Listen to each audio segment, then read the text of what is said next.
অস্ট্রেলিয়ার মাটিতে অস্ট্রেলিয়াকে উড়িয়ে দিয়ে টেস্ট র্যাঙ্কিংয়ে যে উন্নত করলো বাংলাদেশ। প্রিয় দর্শক, অস্ট্রেলিয়াকে হারিয়ে ইতিহাস করে ফেললো নাজমুল হোসেন শান্ত দল এবং টেস্ট র্যাঙ্কিংয়ে উন্নত করে ফেললো তারা। প্রিয় দর্শক, টেস্টের শুরু থেকেই দাপুটের সঙ্গে খেলে আসছিলেন বাংলাদেশ দল। আজ টেস্টের চতুর্থ দিনেও দাপুটের সঙ্গে খেলে যায় বাংলাদেশের বোলাররা, যেখানে বাংলাদেশের বোলিং তাণ্ডবে শেষ পর্যন্ত বাংলাদেশকে মাত্র 57 রানের লিড দেয় অস্ট্রেলিয়া।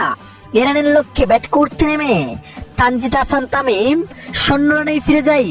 বয়ে কেঁপে উঠে বাংলাদেশ। তবে এরপর মুমিনুল হক ও সাদমান ইসলাম অবিশ্বাস্য পার্টনারশিপে বাংলাদেশকে জয় তুলে নেয়। শেষ পর্যন্ত ইতিহাস জয় নিয়ে মাঠ ছাড়েন টাইগার বাহিনী এবং অস্ট্রেলিয়াকে উড়িয়ে দিয়ে টেস্ট র্যাঙ্কিংয়ে এক ধাপ এগিয়ে আসলো বাংলাদেশ দল, যেখানে ভারতকে টপকে টেস্ট র্যাঙ্কিংয়ে 3 নম্বরে চলে আসেন বাংলাদেশ দল, যেটি বাংলাদেশের জন্য সত্যি একটি ইতিহাস।